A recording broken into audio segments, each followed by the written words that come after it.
Hello, survivors! Welcome back to The Garage, the waste vault of knowledge.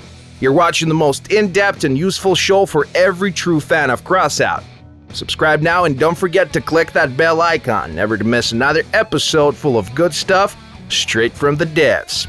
Load your guns, people. We're rolling out.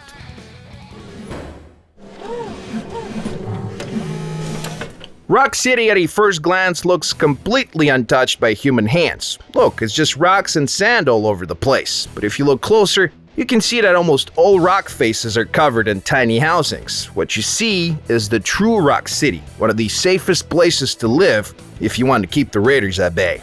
Raiders only ever attack the ground structure of the city, which is located right in the middle of the location.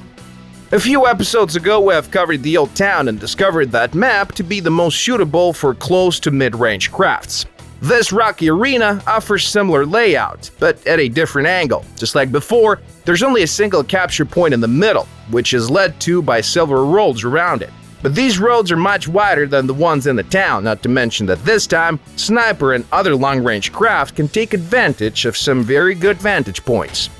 The outcome of most battles in this map is usually decided by several key tactical elements. Most crafts normally rush to capture the middle, while their long-range brethren provide cover for their advance. Sniper and artillery raids usually take the high ground on both sides of the map. There are two main roads towards the middle, which lie very close to each other. The first encounters almost inevitably occur right before this threshold, with survivors proceeding to capture the point, where the real outcome of the battle can be decided for certain. Sometimes, though, this tactical setup might change. Some of these survivors prefer to go towards the enemy team instead. Rock City has team spawn points located pretty darn close to each other. Such a daring attack can destroy several of the more careless enemy raids and open up the majority of the enemy team for an attack from the rear. As to the types of craft, I can say that pretty much any decent build will work nicely here. Well, maybe apart from spinners and flying crafts, since these are, special. Every type of craft will have a mission to perform here. Long-range raids can put pressure in the middle, machine gunners and drone raids can fight it out in the middle, while close combat machines can punish those daring raiders and outflankers, covering the team's rear and flanks at the same time. It's all about the rock, paper, scissors principle here.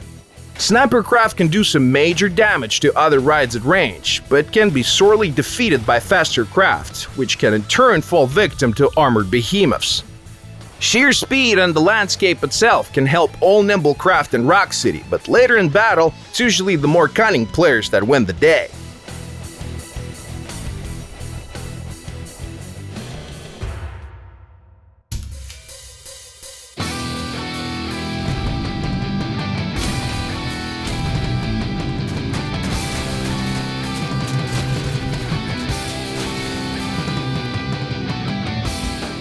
Rainbow.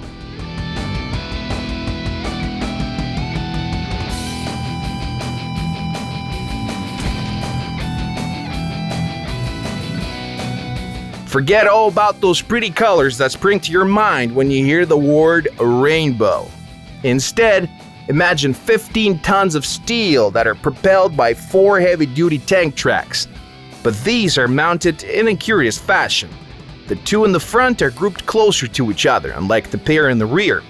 Due to such setup, the rainbow is virtually impossible to roll over. The rainbow's designer sure knows a thing or two about safety. The cabin of the ride is the venerable carapace, which is in itself a tough cabin, but here it is nicely protected by the ride's outer hull. Coupled with the machine's hefty reserve of 1,500 structure points, this makes for one tough craft indeed.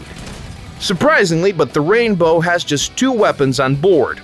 The Whirlwind autocannon, installed on the very top of the tank, hence making it easy to engage threats from the front and back alike. Weapon cooler makes the cannon recover much faster following inevitable overheating in battle. The powerful executioner cannon cannot engage targets all around and must fire pretty much in a straight line with only limited traverse angles. But the designer was smart about that too and covered up the gun from the sides with armor. This way, the foe must attack the craft from the front to reliably destroy the cannon, where the foe, in turn, becomes a nice target for a counterattack.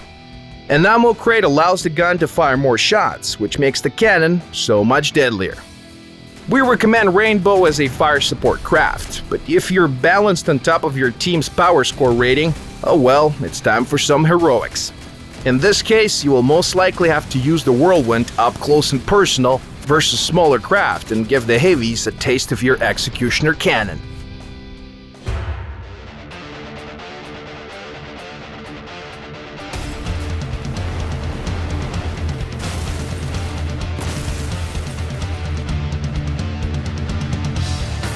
Relics.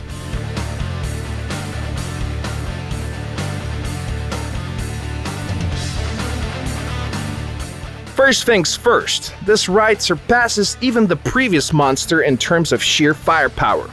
While even the deadliest enemy guns risk running out of ammo before they can take out all those 2,000 structure points of this armored beast. But there's always a price to pay.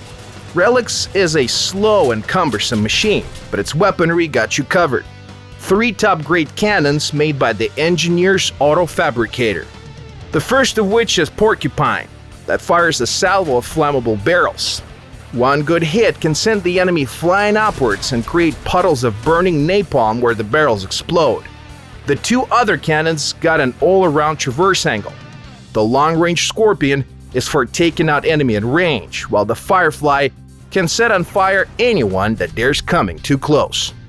The tandem of 3 different weapon types makes the Relics a great choice for support craft, and can also be effective in the thick of the battle or switch between tactics as the situation requires.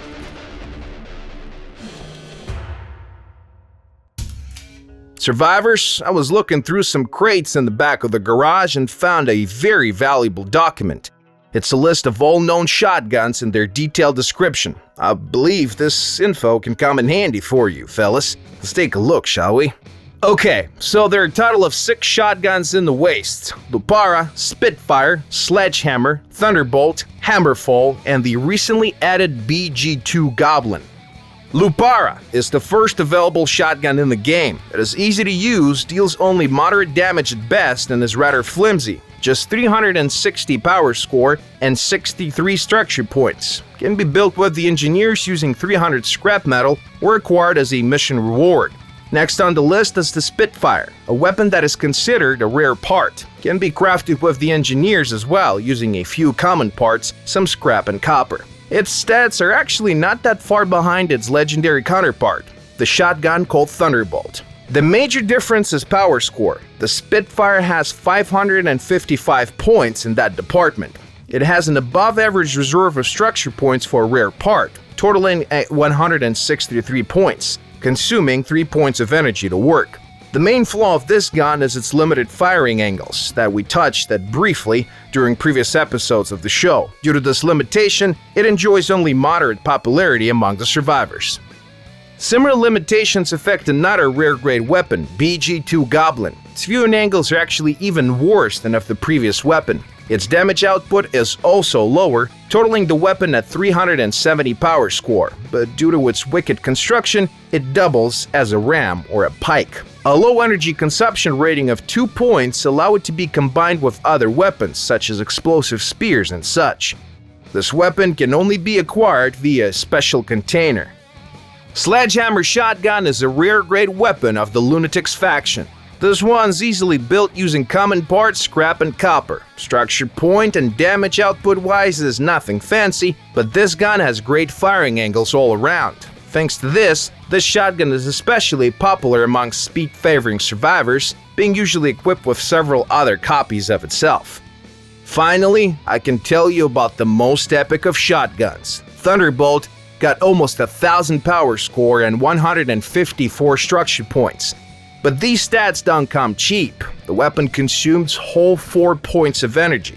For every 40 meters traveled, this gun will deal a quarter more damage, stacking extra damage for up to a double increase of it. This shotgun is awesome, but getting one is not easy. You'll have to earn 5 reputation levels with the Lunatics first. Then you'll have to put together a couple of Spitfires, Sledgehammers, and rocket boosters, in addition to scrap, copper, and wires.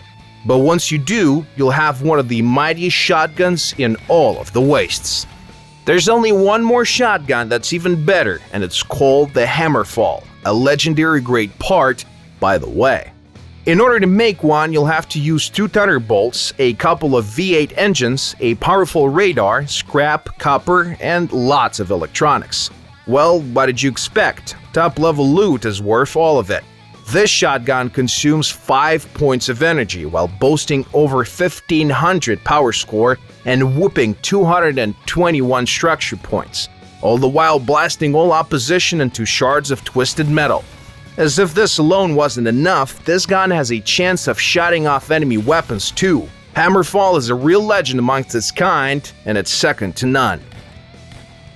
It's no use trying to make a top list of shotguns. All these weapons are as good as their rarity grades. How about I give you some advice instead? If you don't have the resources for a powerful shotgun, try and redesign your craft using several weaker shotguns. Try and focus most of your power score on weapons first.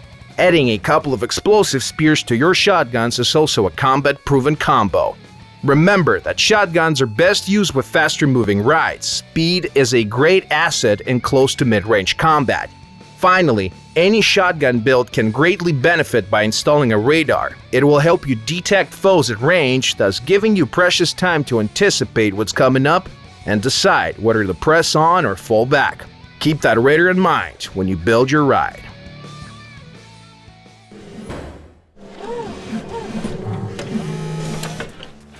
Another week has gone by. That means another batch of user-submitted questions that we are ready to address.